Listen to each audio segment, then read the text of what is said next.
to be a Leaf fan. There's not much to talk about. Aaron and I sat here. We discussed everything that needs to be talked about the Leafs, and we've come down to this. What are the Leafs projected to be, and where are they saying this? So apparently the Hockey News in their sum up for the last season in their newly released 2026 yearbook issue said Toronto was picked to finish ahead of the Sabres while being just behind the Tampa Bay Lightning for the Atlantic Division this year. They're projecting Florida to go first, Montreal second, Tampa Bay third, Maple Leafs fourth, Sabres fifth, Senators sixth, Bruins seventh, and Detroit Red Wings dead last. Now, Toronto's penciled outside of the top three, meaning it wouldn't guarantee them a playoff spot, but that gives the team a pretty good chance of getting in. Wild card. Yeah, basically. And on the opposite side of the coin, the Devils and Pittsburgh Penguins are also picked to finish fourth and fifth, respectively. Toronto had a season record of 1-1-1 against New Jersey and 3-0-0 against Pittsburgh last year, so that tells you where we all stand with that.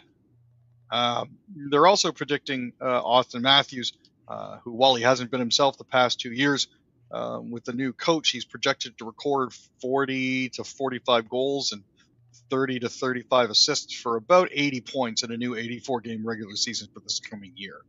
So yeah, and that makes him like an $8 or $9 million player. Yeah, maybe. As opposed to the 14 and a quarter he's currently getting. Yeah, that's what that'll make him. And if he thinks he's worth 14, if he does that, he's got another thing coming. Anyway, Alexander Burmistrov was drafted 8th overall back in 2010 in the NHL draft. He's on his way back, Aaron. We know where he's going. Where's he going to land? What? Well, when he was originally drafted, the Atlanta Thrashers selected him 8th overall after he posted 65 points in 62 games with the Barrie Colts. He immediately jumped into the NHL, but unfortunately didn't quite perform up to expectations. He spent a few years playing in Russia. He played with Akbars in 2022-23. Played with Dynamo Moscow in 24-25, and most recently played with the Shanghai Dragons last year, where he had just 2 points in 20 games. But he is coming back to North America with the Cincinnati Cyclones, which is the Toronto Maple Leafs ECHL affiliate. Now, while it is an unexpected destination, it might be his last opportunity to sort of rediscover his game and prove that there's still something left in the tank for him. It's going to be interesting. I think at this point, really, he's going to be more of a depth signing than anything else, as well as a bit of a steadying hand for some of the rookies that are coming out through the USHL to the ECHL before heading on to the Marlies. So we'll see what develops here. I'm certainly going to be keeping an eye on him. There have been players that have gone from the ECHL and they've made it to the Marlies, and then actually played a little bit for the Leafs. So the path is there for him. There is a path. It's not well worn. It's a pretty private territory. Very few have traveled that road. Maybe he can do it. I mean, he has some, drafted 8th overall. He must have some skills. I don't know how many of those skills he's lost in, what is it, Aaron? 16 years? That's a career. He's 34 years of age. So as is tradition with the Maple Leafs, we're good at picking up players on the downside of their career. So, welcome to the organization, Alex. And the whole thing is he's just looking for a last hurrah. I think that's all he's doing. It's basically bucket list, right? I think it's a bucket list thing. If he hasn't made enough money yet, he's not going to make any more now. So I don't think it's about money or contracts. I think it's more of a challenge. But, that's a good motivator. I mean, if he's saying, I just want to play, I don't care if I make the money, I just want to play, that's a good thing for Toronto. That's, in fact, an excellent thing for Toronto. That's something they should be happy for. So we'll see how that works out. Let's go into MLS and talk about Sargent and Etienne Jr. and a game that was played that, unbelievably, TFC beat Miami. Josh Sargent and Derek Etienne scored second half goals 3 minutes apart, and TFC managed to hold on for a 2-1 victory over Inter Miami on Saturday. Now, neither team had found the net until Sargent scored in the 59th minute to give the Toronto lead. Danielle Saloy and Etienne had assists on Sargent's fourth goal. Saloy's helper was his seventh, and Etienne collected his third. Lionel Messi, wonder of wonders, cut it to 2-1 in the 82nd minute with his 14th goal of the season and his 64th in 71 career appearances. Rodrigo de Paul and Maximiliano Falcone also had assists. Luke Gavron saved 2 shots for Toronto, who are now 5, 7, and 9. And Dane St. Clair finished without a save for Inter Miami, who are 11, 4, and 6, who have fallen to 0, 2, and 2 in August. At this point here, honestly, Inter Miami has been floundering. I'm not sure exactly what's happened post World Cup, but they've had a difficult time with it. Toronto is 2-0 and 2 in its last 4 matches and 2-1 and 4 since Canada Day. Inter Miami posted a 4-2 victory in Toronto back in May, but since then hasn't been able to do much. Absolutely, absolutely, and of course, as far as TFC is concerned, they're trying to nail down a playoff spot. They're within reach, Yep. and I didn't see the standings, how the points affected their standings. They were just below the cutoff line for the playoffs last time I looked. Yeah, it's going to be a tough road to get in, but there is still that possibility.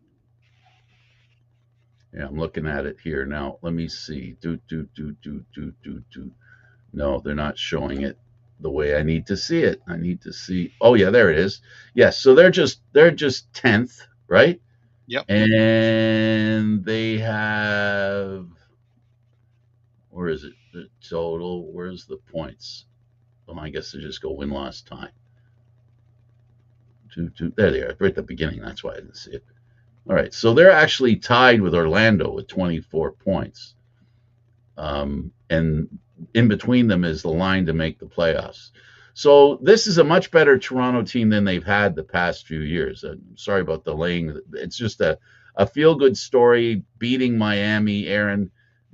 These kinds of victories have been very rare for them the past few years. In fact, victories have been rare. They've gone on runs of, their greatest moments are 10 ties in a row. That's their greatest moment, right? Without any victories in between. So can we project them to make the playoffs? Do you think that they're trending in that direction? We know they got a shot. There's an outside shot at this point here. I mean, they have been trending better over the most recent stretch, but at 5, 7, and 9, tied with DC United and with Atlanta FC bringing up the rear behind them, it's still possible, but it's not going to be easy. Now, speaking of playoffs, the Jays have Guerrero back in the lineup, and they lost their first series in a while, in 2 months, I think. Yeah. Go ahead. No, you go ahead. I was going to say, Guerrero was only batting .263 with 7 homers and 46 ribbies. Before the collision, he was hitting .310 in his last 7 games, so he was trending upwards. His rehab stint went well. 2 walks and an RBI double. Went 1 for 1 at the plate outside of those 2 walks. He says he's seeing the ball well.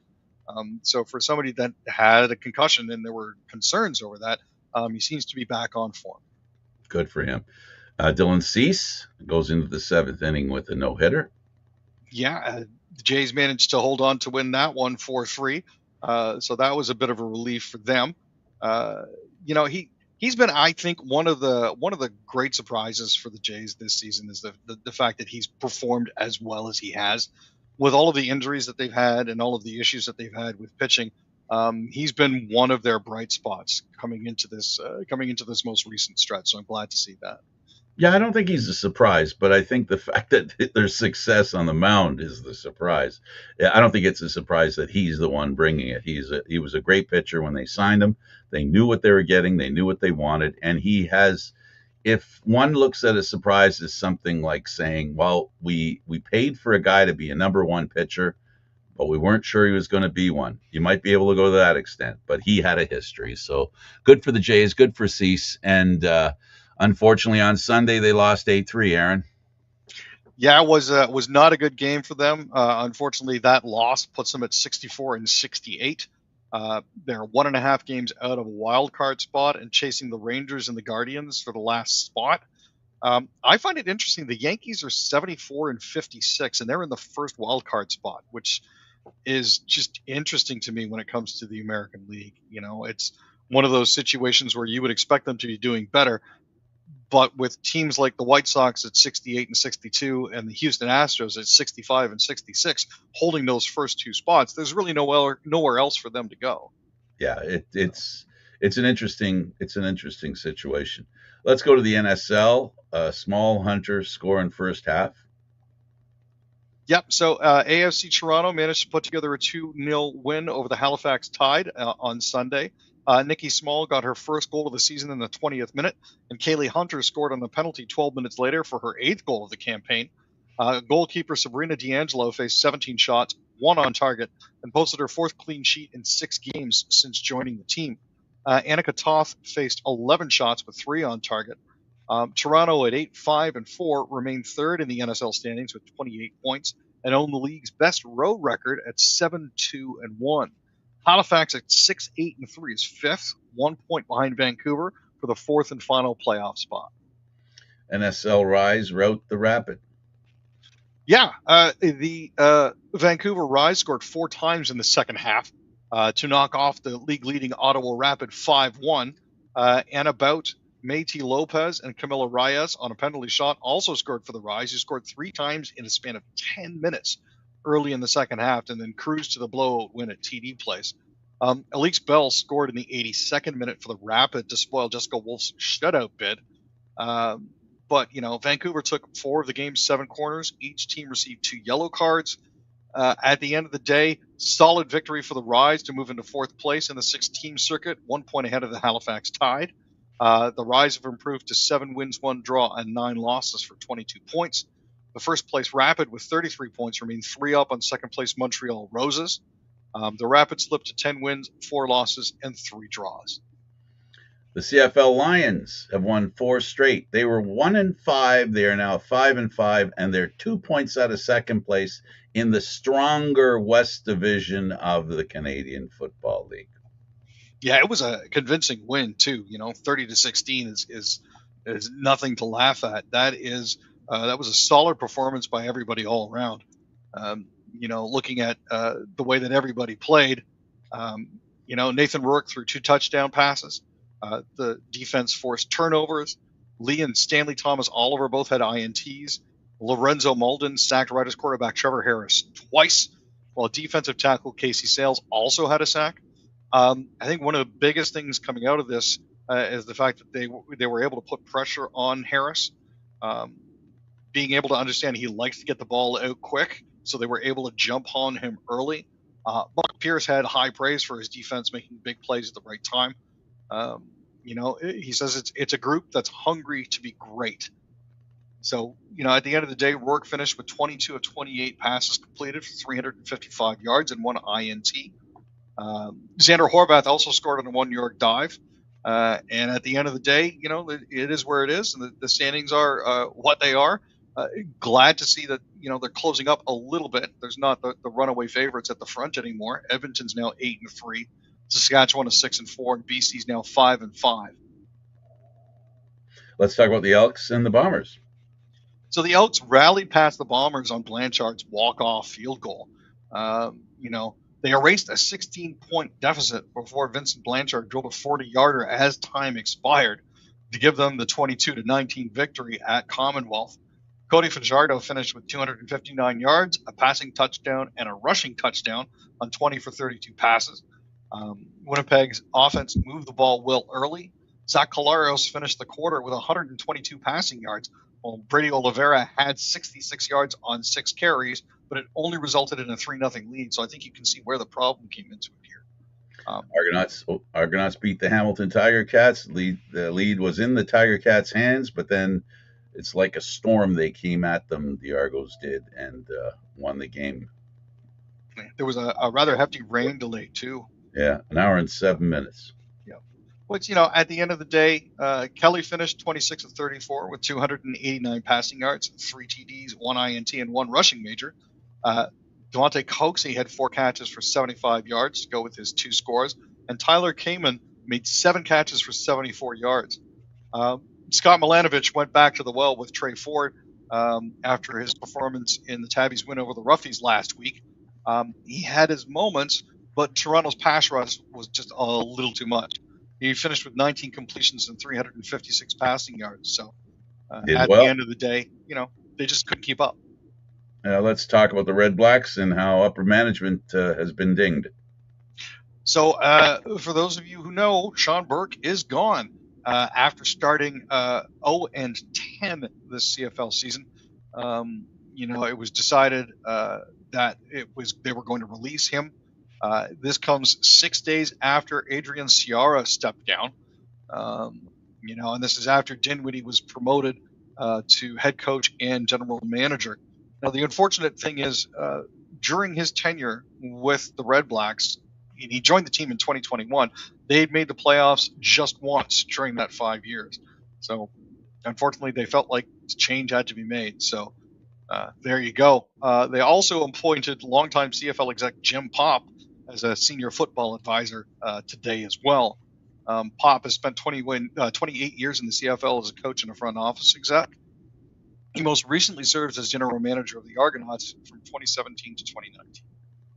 Yeah, and then he was in the UFL doing some stuff there. Let's go to the WNBA and the tempo. So this has been a very trying season. I think for the way that the tempo drafted and the organization that they created, they felt that they would have been a little bit further along. But unfortunately, they were eliminated from playoff contention last week in the middle of a 12-game losing skid. They were 11-26 on the season. They finally managed to beat the expansion Portland Fire 80-79 in Vancouver, but turned around the next night and promptly dropped one to AJ Wilson and the Las Vegas Aces 88-78, again in the same arena out in Vancouver. Wow. Yeah. Let's talk about the Tembo's injury woes and how it's contributing to their season. Yeah, they have not really had a good go of it. Brittany Sykes and Anisha Morrow have been ruled out for the remainder of the WNBA season. Both players were injured in their win on Friday over the Portland Fire.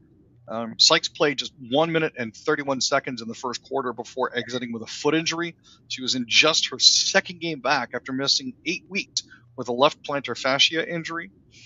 Morrow hurt her knee midway through the second after getting tangled up with Fire forward Emily Engstler underneath the Portland basket. It's an unfortunate collision. She ended up staying on the floor for several minutes before she was carried off the court. So while those ambulance are going to keep Sykes and Morrow out of Toronto's final 8 games, neither are going to require long recoveries. It's just a question now of getting them the rest that they need. Let's go PWHL and talk Ottawa Charge. So the Ottawa Charge, after their success last season, are actually going to be moving. They are going to be moving to the Canadian Tire Centre starting this season. So it's going to be a great venue for them to play in. It's going to greatly expand on their fan base. And the fact that their current arena is really not playable due to renovations and size limitations, it's going to be awesome. Because they've had more than 280,000 visitors come watch the Ottawa Charge over the course of their past couple of seasons. So being able to get the Canadian Tire Centre as opposed to playing at the old TD Place is going to mean a lot for the team. MLS, Vancouver and Montreal soccer fans have booed the national anthem of the United States. We're back there again, Aaron. Yeah, we are. Ahead of Vancouver's game against FC Dallas on Saturday, they unfortunately started booing the anthem there. Also, at Stade Saputo before the CF Montreal game against the LA Galaxy, there were boos there as well. This appears to be overrun from the recent failed trade deal and the U.S.'s decision to add rules against Quebec's language rules. It's one of those situations where we wish there wasn't necessarily bleed over from politics into sports, But it is the reality that we're currently living in. Absolutely. Let's go over to the third period. Let's talk about the Habs. So, looking at the offseason moves that the Habs have made, there's some stuff that they've been doing.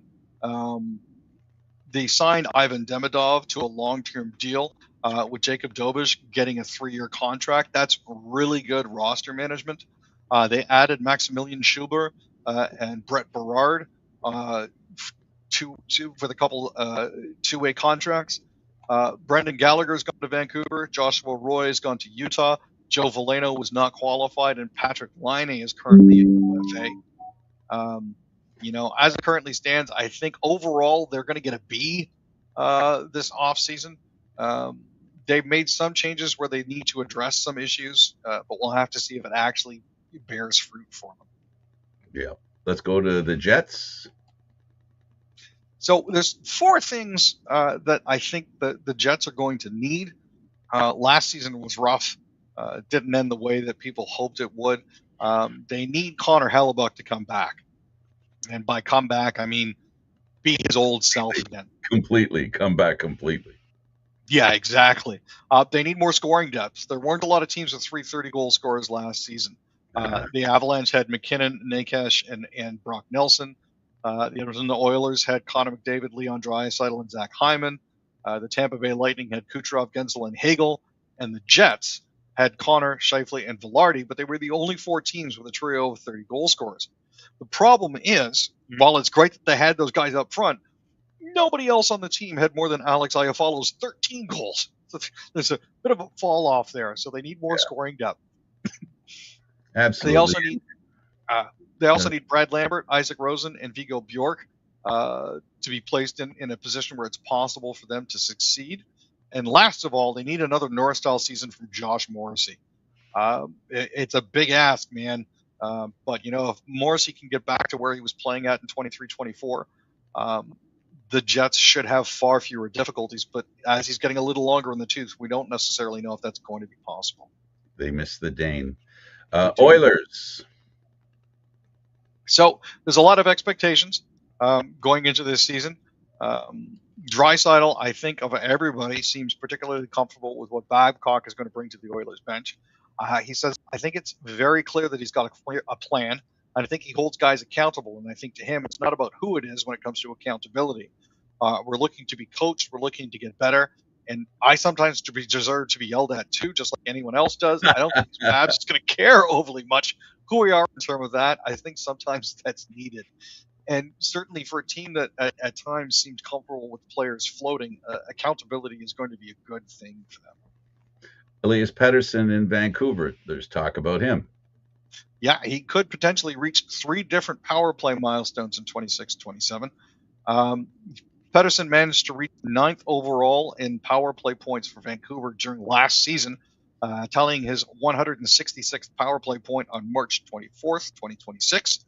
He finished this season with a career total of 172, which sits 5 back of the next record in franchise history, currently being held by Alex Edler. Now, 8th all-time isn't the only mark that he could hit. Based on career averages, it's likely that he could register at least 20 points on the man advantage, something he's done in all but 2 seasons throughout his NHL career. 19 more power play points in 26-27 would shoot him all the way up to 191 total and 5th in franchise history, passing not only Edler, but Stan Smyl and Tony Tanti and Quinn Hughes.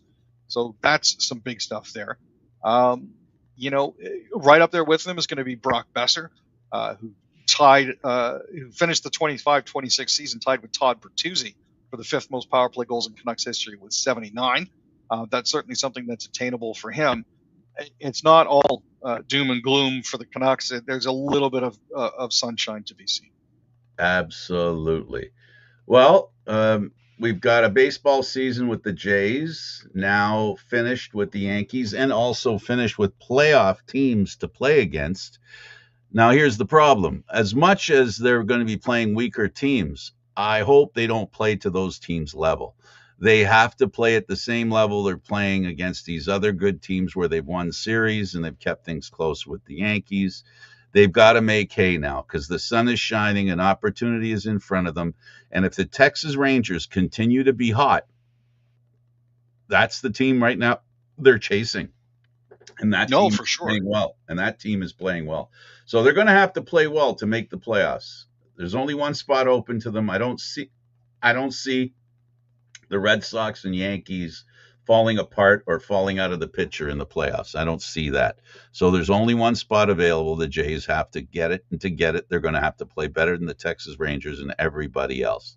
They're a game and a half behind right now, so they're close, but they're not there yet. And I wish them a lot of luck. And as far as the Leafs are concerned, no news, I guess, is good news. The hope with the Leafs is that basically Matthews looks like a superstar. He hasn't looked like a superstar lately, and I don't know if he's capable of driving the offense. I really feel that's a weakness on his part, that he's incapable of doing that. So if he can't finish, that leaves him with very little of asset appeal for the Leafs. And I got to tell you, it's going to be feast or famine with what happens this year. If he does not, if he does not score more than 35 goals, and if he does not get more than 80 points, they're going to have to tell him the bad news. You're going to get paid what you're worth. You're not getting 14 million. And then all I can say, Aaron, is there's a poison pill if you sign him for too much, and there's a bit of a poison pill if you let him go for nothing. So if I'm the Leafs, what they've got to do is make a determination this season on whether he stays or whether he goes. And if he wants to be a Leaf, they should extend him during the season.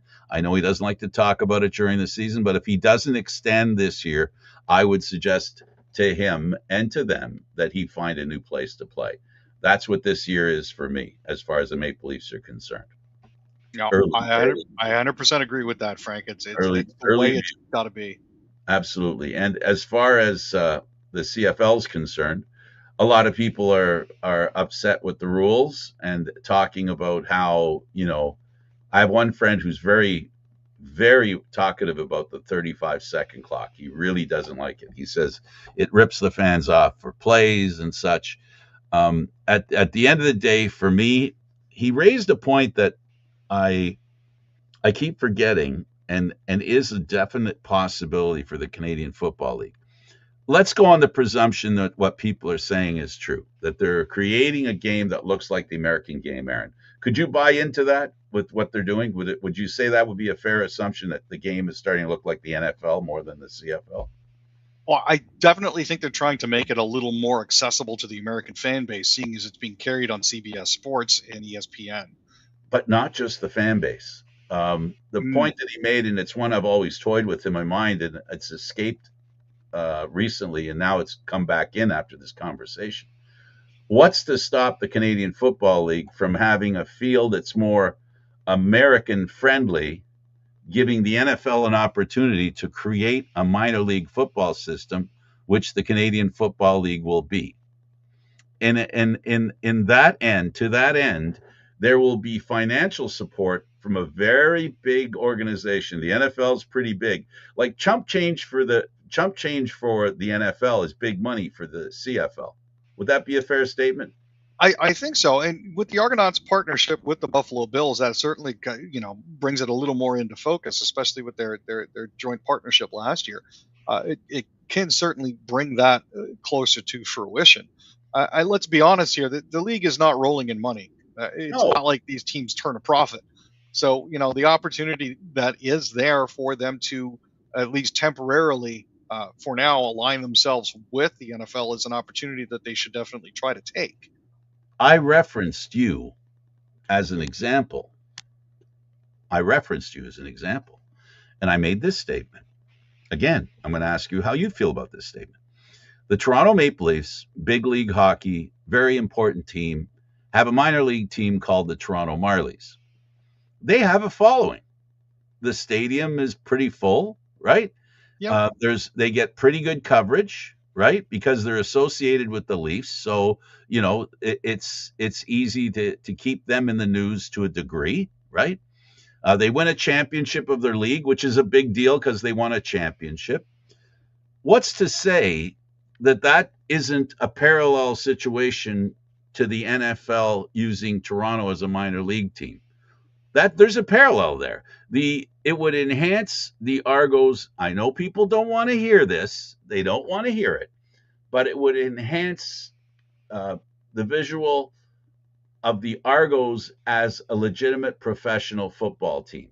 Are they not a professional football team now? No, not what I'm saying. But what I'm talking about is image and the enhancement of that image.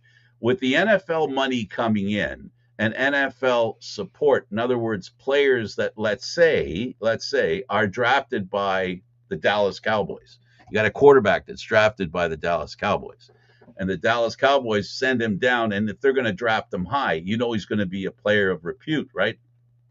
College football fans will gravitate to the Canadian Football League because those new stars that have left the college ranks are now going to, the Argos and the CFL as prospective stars of the future.